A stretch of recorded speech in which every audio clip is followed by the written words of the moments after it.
We all have moments where our sense of reality gets altered.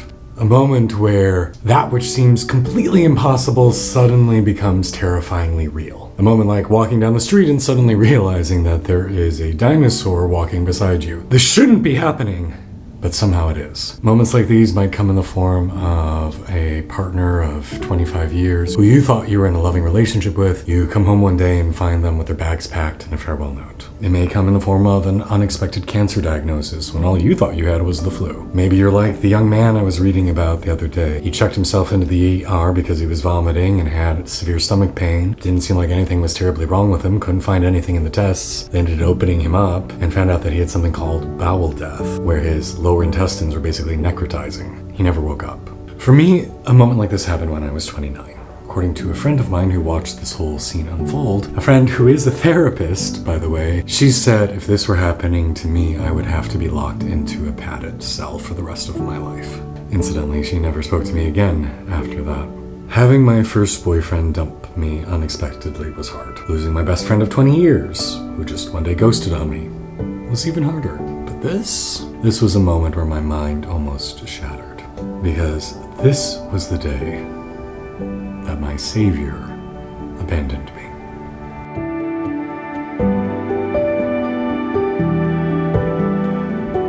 So hey guys, if we haven't met before, my name is Kalen. I'm an ecstatic spirituality coach. I help other people root into their ecstatic, beautiful, joyful, radiant selves. I host this YouTube channel, I've authored a couple books, and I work with people one-on-one around the world, helping them come home to themselves. So those of you who've watched my YouTube channel before know that I spent 7 years living in an ashram, or a community of yogis, also translates to mean home of the guru. And I had a spiritual teacher, a guru, for almost a decade, and was very deeply involved within this spiritual tradition, starting my junior year of college. I didn't realize at the time of meeting them that they would slowly but surely be restructuring my reality. Some of that restructuring was really good and needed. It opened me up to a whole different philosophies and mysticism and things that I'd been sensing and looking for, but some of that reshaping of reality was very much unwelcomed and caused a lot of trauma that I had to spend the next many years then processing and working through. So let's flash back to 2007. I am a junior at Northwestern University studying theater and desperately seeking a deeper sense of, well, I didn't know what to call it at the time, but basically spiritual connection.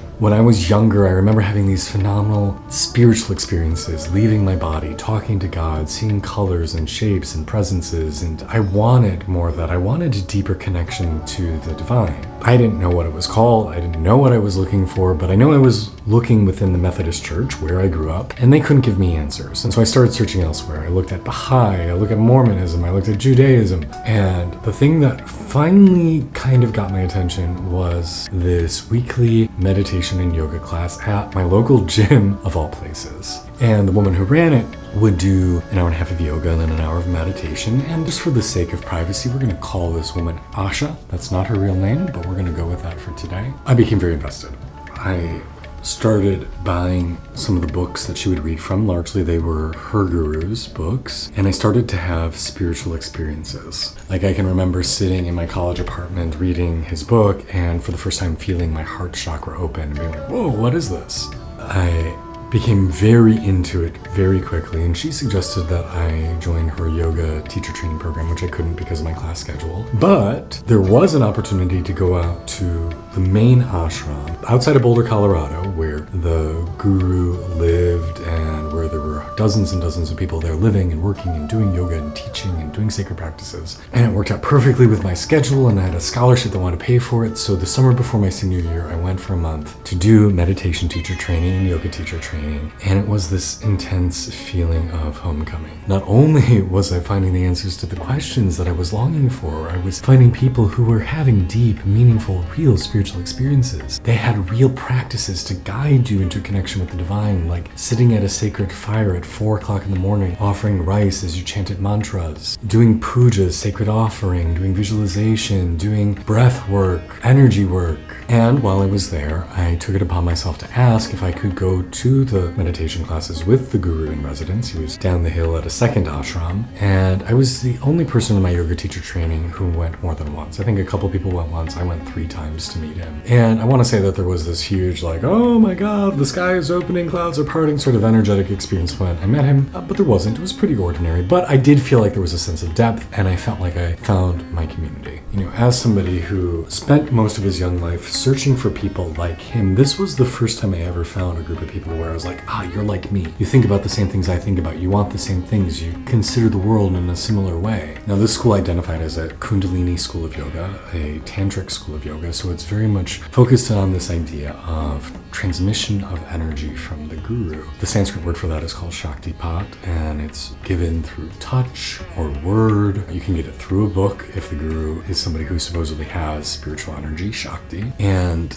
I had intense experiences. Actually, that very first trip out there, I had an experience of my Kundalini waking up, which is not common. That does not usually happen early on in a person's sadhana, unless you've done a lot of spiritual work in previous lifetimes, and then meeting a guru, meeting a quote-unquote enlightened being, or at least somebody who has a lot of spiritual attainment, a lot of spiritual energy, can help that process facilitate. So by the time training was over and I moved back to Chicago to do my senior year at Northwestern, I was already fully on board. I asked to be an official student of this guru, which we are told a really significant commitment to make. We are told that if you decide to take a teacher, then that guru is vowing to reincarnate with you lifetime after lifetime after lifetime until you achieve liberation or a release from the wheel of samsara. And it doesn't matter how many lifetimes it takes, it doesn't matter what you do, they will always be there for you. I took a Sanskrit name, so I started going by Chaitanya, which roughly translates to mean like source of light or living practice. Chitta is sacred thought also. And I devoted myself, I was already by this point been meditating at least twice a day for at least 30 minutes in the morning and 30 minutes at night. This would start to get upped. Once I officially took him as my teacher, I started doing a practice called the Guru Gita, which is roughly a 15-minute chant in Sanskrit that doesn't repeat. So it's all different Sanskrit words, one right after another, in addition to doing what were called sankalpas, or special additional practices that you vow to do every day at the same time, no matter what, for at least 108 days. So despite being in my senior year, despite auditioning professionally, despite trying to launch my career as a professional actor, I was now spending probably close to 3 hours a day meditating and also highly investing in this local yoga community that they were building. So this woman, Asha,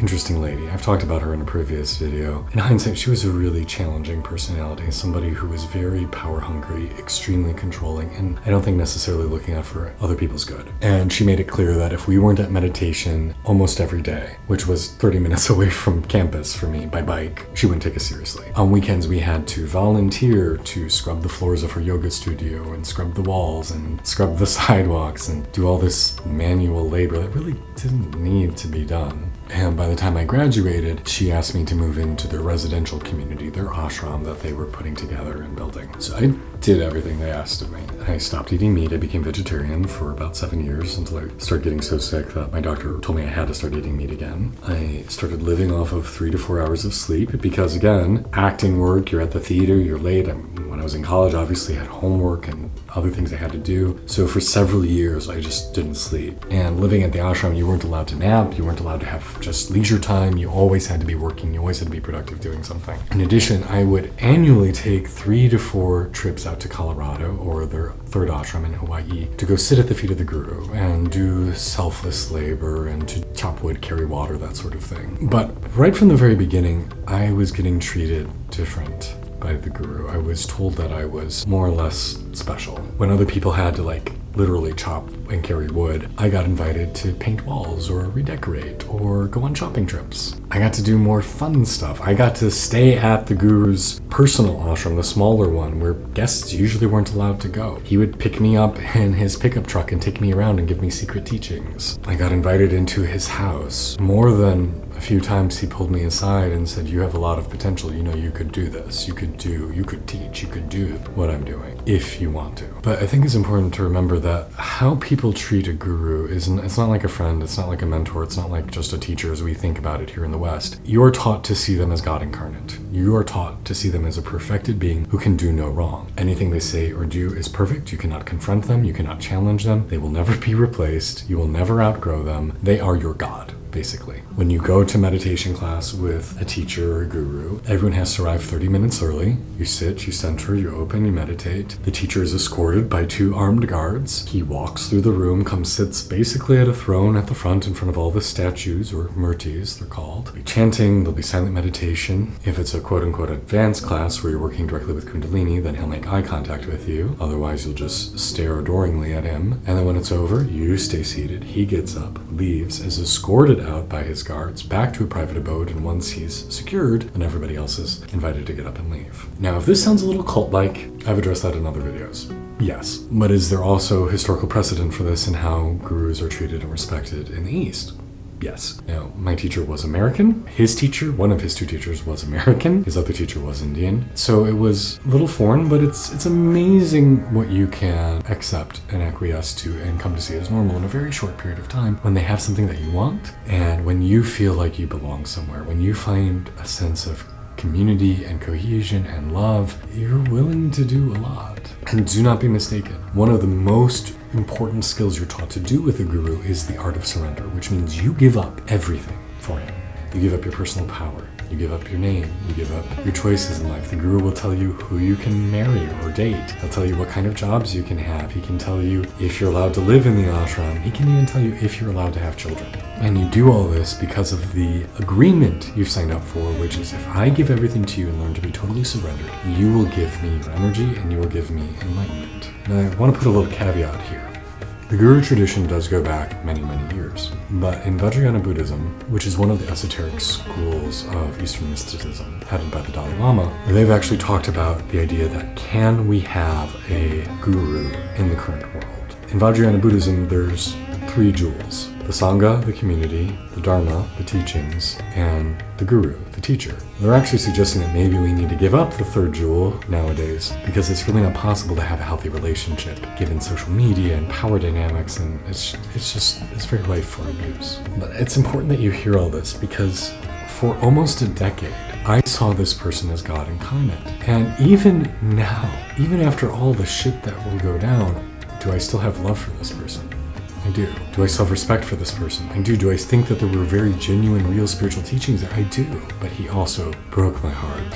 And we're getting to that point. Hang on. I first got an inkling that something was wrong or different when I realized that my connection with the tradition and the teacher was different from other people's. I can remember being at this ashram outside of Boulder and somebody coming up to say to me, "Aren't you so happy to be here? I can never meditate as well as when I'm sitting at the feet of the teacher." And I remember saying to them, "No, that's bullshit. You're responsible for your meditation practice. You're responsible for your spiritual development. You should be able to meditate just as well wherever you are in the world." I began to see I was outgrowing the student-teacher control dynamic that was in place in this tradition. And that's a dangerous thing. When you are in a controlled environment and you start to see the outside of that control, they don't like that. They don't want to be challenged in that way. I'm going to read a quote to you from my former guru's guru. So my teacher's teacher. He said, "Occasionally, the teacher attracts a great student. When this happens, it may force them both to work beyond themselves. This may be done in a partially competitive spirit or more ideally as an expression of their mutual devotion to God. But the dynamics of the situation contain tremendous potential for growth if the teacher accepts the challenge and the student refuses to be limited. Often in such situations, the teacher consciously or unconsciously seeks to weaken the student so that he is easier to control. If that doesn't work, they may come to an open conflict and the student may be forced to leave." In another part, he says, "And the worst part of it is, these people who seek the path are often destroyed by the schools and teachers they approach. If you survive an esoteric school, that's a major test in and of itself." So we already see this is this is setting something up. I remember there being a point where that woman who ran the center in Chicago where I was living, what we're calling Asha, became pregnant, and she got very sick and was bedridden and was going to have to be bedridden for the rest of her pregnancy. My former guru basically said to me, like, okay, well, I want you to take over running the Chicago center while she's unwell, or maybe you co-facilitate it, and she'll probably be distracted for a while after the child is born, so, you can take over things. Ooh, she did not like hearing that. I didn't realize it at the time, but as soon as I relayed this to her, she started spreading vicious gossip about me, and I got some very angry emails from my former teacher telling me what a schmuck I was and how arrogant and terrible. And again, we're taught not to respond, not to react. We just accept it because no matter what he gives you, it's a divine blessing. And this bitch was like, oh, gee, I wonder why that's happening. Well, I guess you better just accept it. It's for the best that I stay in charge. Girl.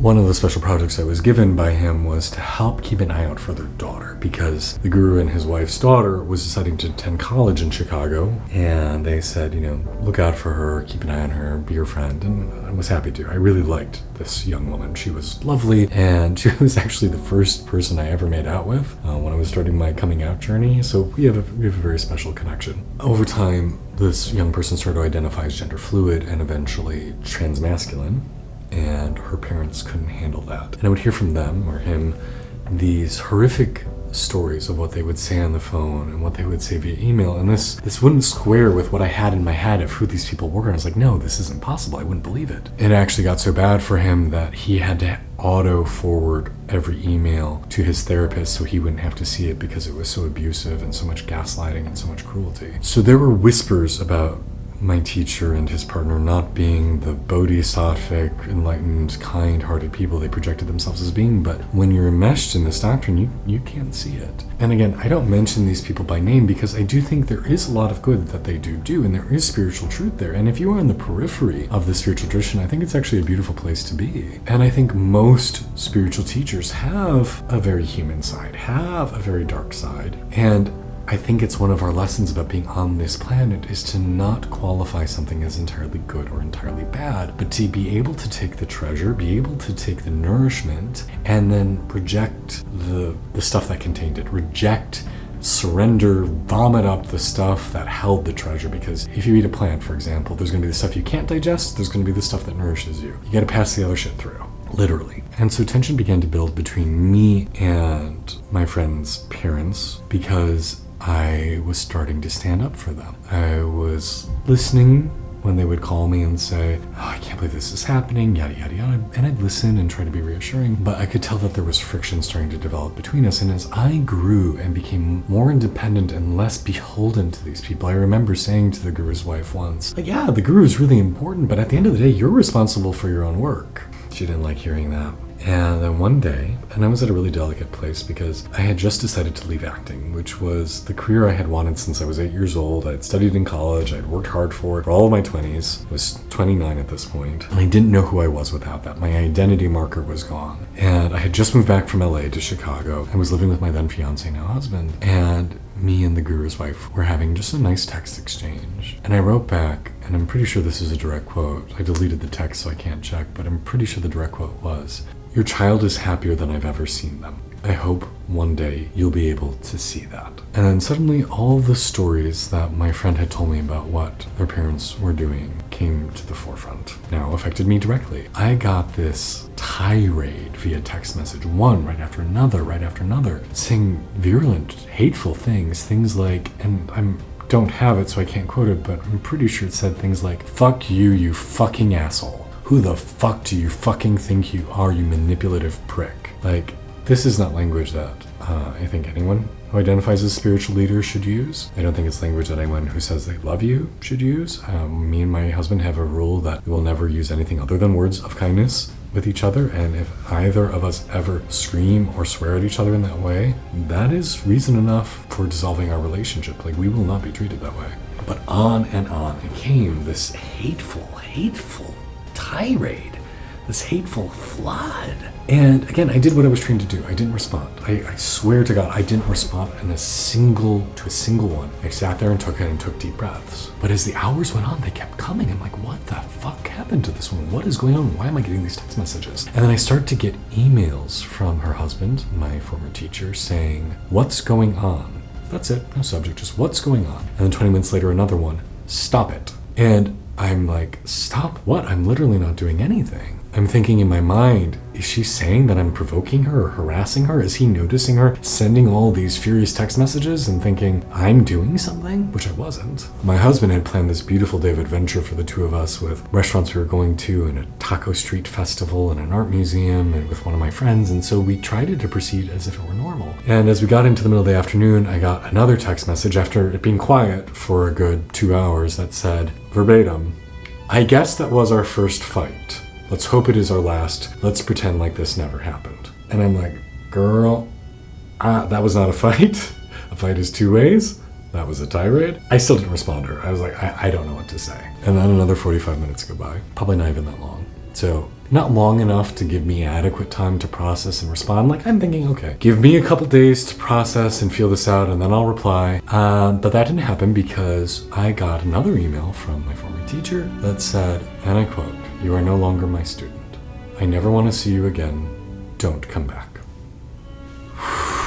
So remember that part where I told you that your guru is basically your God, your savior figure, that he will incarnate with you as many lifetimes as it takes until you reach enlightenment? Well, I just got dumped via email with no conversation, no like, hey, is everything okay? Is anything going on? What's happening? As my husband said to me that afternoon, he's like, this is like Jesus just showed up and said, hey, I'm going to take everybody to heaven except you. You're shit. Stay here. I was left behind. And I will say I am very grateful I was only 29 when this happened. And I'm grateful I had already been having these glimpses of perhaps I need to have my own independent life and hold my own authority. Because had I been in this tradition for another 20 years, had I been 20 years older, would I have been able to survive it? Because not only did I lose my guru and my God and the tradition I was practicing in, I lost pretty much all of my friends. I had several dozen friends in this community, people who I texted with regularly, people who I saw regularly, who I thought loved me and cared for me. And I knew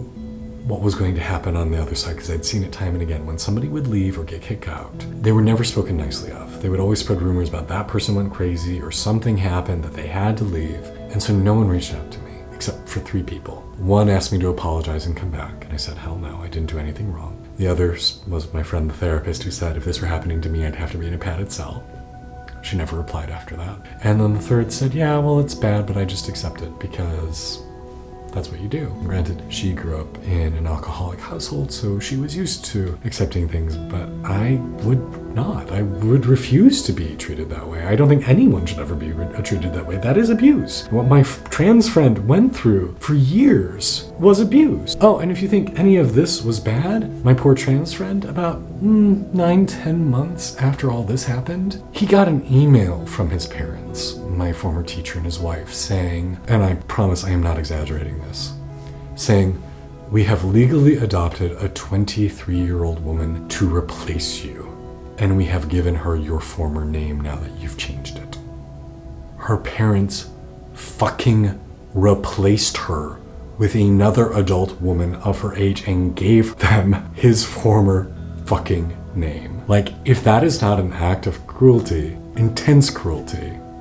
You know, and I sometimes see these people like show up on Etsy because they're artists, and like I'm always enjoying sacred artwork, and so I'll see their like artwork pop up and I'm just like,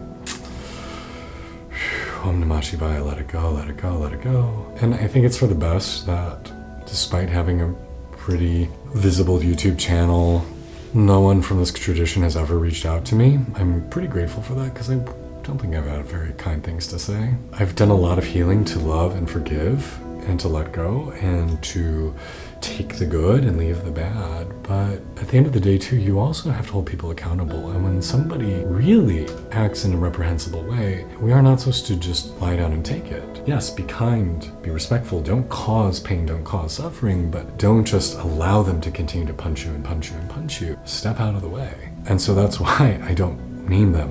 It's why I don't seek to actually defame them, because at the end of the day, what they did is bad. And what they did, they have to take responsibility for. But the only thing I can take responsibility for is my own action. How do I grow? How do I move on? How do I heal from this experience? And I'm going to be honest with you. This happening was the best fucking thing that could have ever happened to me, because I would have never left. I would have stayed.